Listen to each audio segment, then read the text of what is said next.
मुहिब बिन सन्नान, ये एक सहाबी थे और हिजरत करके आए हुए थे मक्का में, मक्का में आए हुए थे। तो हबीब बिन सन्नान जो है ये बड़े अमीर आदमी थे, इनको कारोबार करने के लिए, कुछ लोगों को कारोबार करने की सेंस होती है, मुझे नहीं सेंस के कारोबार कैसे करना चाहिए, कुछ लोगों को सेंस होती है।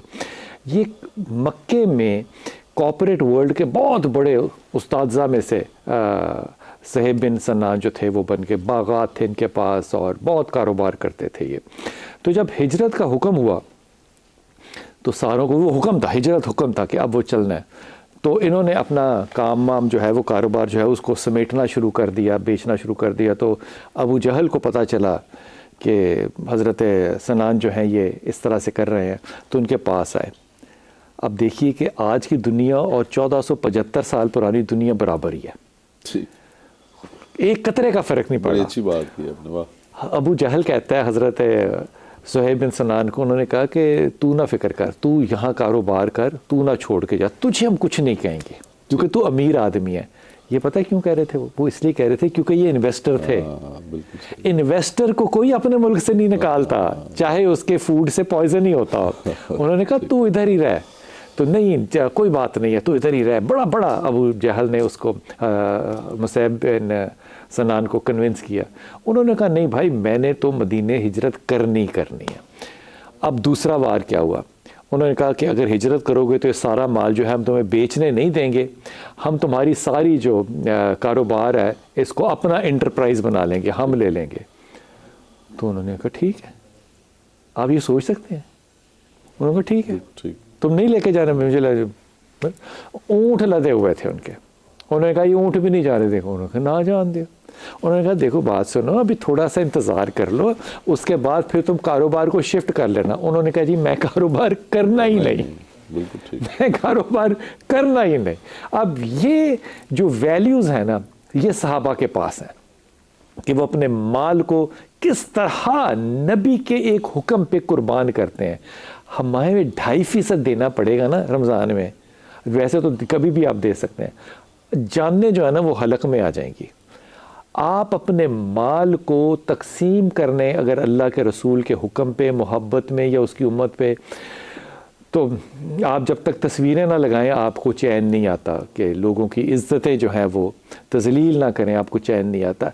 ये सहाबी, और मैं दूसरा सहाबी भी आपको एक बताऊंगा, हज़रत खुबाब थे। हज़रत खुबाब थे, ये बड़े गरीब आदमी थे, गरीब सहाबी थे। अब इन्होंने भी आके काम किया यहूदी के पास, तो इन्होंने पैसे उससे लेने थे, उसने पैसे नहीं दिए। जब ये हिजरत करने लगे ना, बात ज़रा लंबी हो गई, कॉलर अभी लेता हूँ मैं, माफ़ी चाहता हूँ, बात लंबी हो गई। हज़रत खुबाब को उसने पैसे नहीं दिए यहूदी ने। उसने कहा तूने अगर हिजरत करनी है ना और तुझे पैसे चाहिए तो तू कलमे से फिर जा। ठीक, अच्छा आपके पास गुर्बत इतनी थी कि सिर्फ एक कपड़ा आपने बांधा होता था और कुछ नहीं था आपके पास। तो वहाँ पे कुछ लोगों ने, अब मैं सहाबा का लफ्ज़ नहीं इस्तेमाल कर रहा, कुछ लोगों ने ये मशवरा दिया कि तुम ईमान को बचाने के लिए कुछ देर के लिए माल हासिल करने के लिए कह देते कि अच्छा मैं नहीं मानता। उसने कहा मैं क्यों कह दूँ। उन्होंने कहा जी थोड़ी देर की तो बात थी। तो उन्होंने कहा थोड़ी देर में मर जाऊँ तो फिर कहाँ जाता।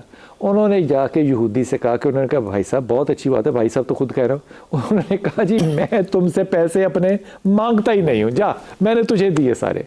अब वहाँ देखे हज़रत मुसैब बिन सन्नान को, वो कहते हैं जी मैं लेके ही नहीं जाता माल, मैं हुक्म रसूल पे जाऊँगा। वो अमीर तरीन आदमी है, यहाँ गरीब तरीन आदमी है हज़रत खुबाब। दोनों का मजाज जो है वो बराबर है। उसके लिए भी खुबाब के पास भी वो पैसे, उसके अरबों रुपए हैं जो उसने लेने हैं। उन्होंने भी अपना कमाल सारा माल छोड़ दिया। ये जो मोहब्बत रसूल में इक्तबा करते हैं ना शाह साहब, ये सहाबा की वो सुन्नत है जो कि हमें आज बहुत मुख्तसर मिलती है। हुक्म में और इक्तबा में फ़र्क है। देखिए इत्तबा जो है, एक लफ्ज़ इताअत और एक लफ्ज़ इत्तबा। इताअत जो है वो कॉल की होती है और इत्तबा जो है वो फेल की होती है। फेल की होती है, यानी कॉल की और फेल की। ये रसूल खुदा सल्लल्लाहु अलैहि वसल्लम जब कुछ करने का कहेंगे और आप करेंगे तो इसे इताअत कहा जाता है। और अगर वो कुछ कर रहे हैं और आप कॉपी कर रहे हैं उस अमल को, तो फिर ये इत्तबा है। यही वजह है कि कुरान जो है तो उसके लिए, परवरदिगार के लिए जहाँ भी आप पढ़ेंगे लफ्ज़ इताअत पढ़ेंगे, इत्तिबा नहीं पढ़ेंगे, क्योंकि हमने देखा नहीं है करते, क्योंकि वो करते हुए रसूल पाक सल्लल्लाहु अलैहि वसल्लम को देखा है करते हैं। क्या बात की है, इनकी इत्तिबा है। वाह वाह वाह, तो इनकी इत्तिबा असल में इताअत परवरदिगार है। क्या बात है, क्या बात है। अब वो अगला सवाल करूंगा जो चुपता हुआ सवाल है, जो कि बहुत से हमारे दोस्तों के दिलों में रहता है कि जनाब फिर रसूल पाक सल्लल्लाहु अलैहि वसल्लम को सब ने 3 दिन रोज़ा रखते देखा है, तो फिर क्यों नहीं सारे 3 दिन सारी ज़िंदगी रोज़ा रखते। वापस आके इसका जवाब मांगूंगा। हमारे साथ अलीना है जी। अस्सलाम वालेकुम बेटा। अस्सलाम वालेकुम सर, कैसे हैं? जी अल्लाह का शुक्र है मेरी प्यारी बेटी, हुक्म फरमाइए बेटा। सर मेरे 3 सवाल हैं, 2 मेरी बेटियां और 1 मेरे बाबा का इशू है, वो मैं आपसे डिस्कस करना चाह रही थी। जी मेरा पुत्र, हुक्म। सर मेरी बेटी है मानूर कैनी नाम है उसका, तो उसकी दादी को इशू था, जैसे ही वो पैदा हुई है तो पहली रात को ही वो आई है और उस दिन से वो बीमार है। और क्या मतलब दादी आई हैं तो बच्ची बीमार हो गई? जी सर, उनको मसला था ना, उनको इशू रहता है कभी कभी, क्या चीज वगैरह का ना, दिन वगैरह का। मैं नहीं समझा बेटा ये बात अलीना, दादी को क्या मसला रहता है? सर उनको कोई साया शाया है तो वो हाजिर अच्छा। शाजिर होती रहती है, अच्छा, बातें अच्छा, शातें भी करती रहती है। ठीक ठीक ठीक। तो ये बच्ची थी और इसको इशू हो गया और ये तकरीबन फिर दवाई पे ही हर टाइम कभी बुखार, कभी पेट में दर्द, कभी क्या लगा रहता था। कितनी उम्र है बेटी 3 की साल अभी? अभी माशाल्लाह 6 साल की होने वाली है। 3 साल की हुई है तो उसको ना थायराइड हो गया ना दवाइयों की वजह से, साइड इफेक्ट की वजह से। तो ये सर आपको वो किसने बताया कि थायराइड साइड इफेक्ट है? दवाइयों का साइड इफेक्ट डॉक्टर्स बताते हैं होता है। अच्छा जी, तो अभी वो 6 ईयर की होने वाली है, लेकिन सर अभी भी वो बहुत ज्यादा मतलब रात को उसको अजीब सी जैसे झटके होते हैं, कपकपी से डॉक्टर्स कहते हैं। पहले कहते थे कि इसको ना मिर्गी है, तो मिर्गी का टेस्ट कराया, वो नॉर्मल आया है, उसमें कुछ भी नहीं मिर्गी आया का है। कौन सा टेस्ट होता है बेटा? जी मिर्गी का टेस्ट क्या होता है? सर उन्होंने एक टेस्ट किया था सर के ऊपर लगा के, वो तारे शारे, तो दवा का टेस्ट किया था ना, कहते हैं कि वो नॉर्मल है, वो इशू नहीं है। पहले दवाई देते रहे फिर छुड़वा दिए थे। ये MRI नहीं है? नहीं, MRI नहीं है ठीक। सर। अभी वो बहुत ज्यादा रात को कपकपी होती है जब सोने का टाइम होता है, उसके अलावा उसको और दिन को कोई प्रॉब्लम नहीं होती है, मतलब शोर नहीं होती है। रात को बहुत ज्यादा कांपना और डरना, शोर करना, सोते हुए अचानक रोना शुरू कर देगी। अच्छा, इनके अब्बू का क्या नाम है अलीना?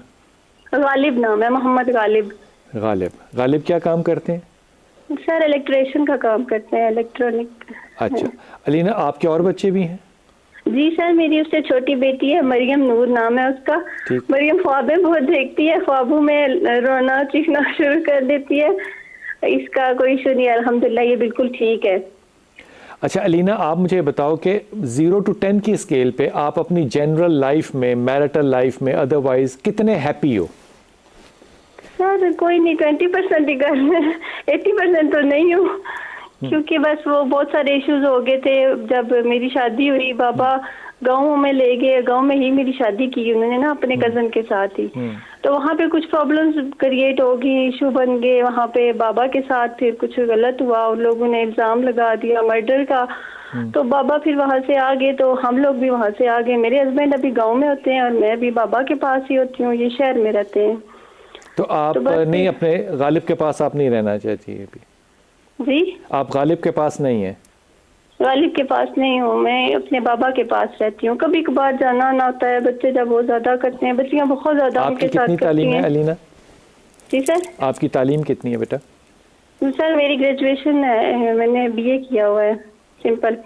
अच्छा अलीना, मैं तुम्हें एक बात जो बता रहा हूँ ना, समझाने के लिए कह रहा हूँ। पहली बात तो ये कि डॉक्टर अच्छे ढूंढो, ये कोई साइड इफ़ेक्ट नहीं है जिससे कि उसको हो जाए। हाँ, दूसरी बात ये कि बिल्कुल ही निकम्मे लोगों के पास जा रही है। दूसरी बात ये कि दादों के ऊपर जो मर्जी असर हो, ये कोई बात नहीं है कि दादों आई थी तो उसको ये हो गया। तीसरी चीज़ ये, दोनों बच्चों के अंदर, दोनों बेटियों के अंदर, ये तुम अब मानो या आज से 20 साल बाद मानो, ये तुम्हारी मर्जी है। बच्चे हैं ट्रॉमा के शिकार, और इसको कहेंगे चाइल्डहुड ट्रॉमा। इस चाइल्डहुड ट्रॉमा में से बच्चे बाहर नहीं निकले अभी, और ये बुनियादी तौर पे जो मैंने आपसे पूछा था ना कि 0 to 10 की स्केल पे कितनी हैप्पी है, ये बुनियादी तौर पे अनहैप्पी मैरिजेस के बच्चे होते हैं। अब ये अंडर कॉन्फिडेंट हैं, इनसिक्योर हैं, अनहैप्पी मैरिज देख रहे हैं, अब्बा जान नहीं है। अब इसकी जिम्मेदार कौन है? दादो ना, या अम्मी या अब्बू। अब वो अपनी ज़िंदगी को अपनी खुशियों के मुताबिक गुजार लें, ज़रूर गुजारें। कौन दुनिया की ताकत रोक सकती है? आपके अपने हकूक़ हैं, और मौलाना तारिक जमील ने तो कह दिया कि आपको अलग रहने का भी हक है, आप ज़रूर रहिए, लेकिन नतीजा ये बच्चियाँ जो है इसी तरह निकलेगा। ये ट्रॉमा में से ज़िंदगी में कभी बाहर नहीं बच्चा निकल सकता, ये कैरी ऑन करता है सारी ज़िंदगी। दोनों बच्चे जो हैं ये अपनी ज़िंदगी के चाइल्डहुड ट्रॉमा में इस वक्त मौजूद हैं। जो चीज़ आपको करनी चाहिए दैट इज़ आपको सूरह रहमान लगानी चाहिए कमरे में, और सुनना चाहिए खुद भी, और अपनी बेटियों को भी सुलाते हुए सुनाना चाहिए। सिर्फ यही मिसाल दे सकता हूँ, बाकी आपकी मर्ज़ी है। अपने हकूक़ को जिस तरह चाहें आप इस्तेमाल करें।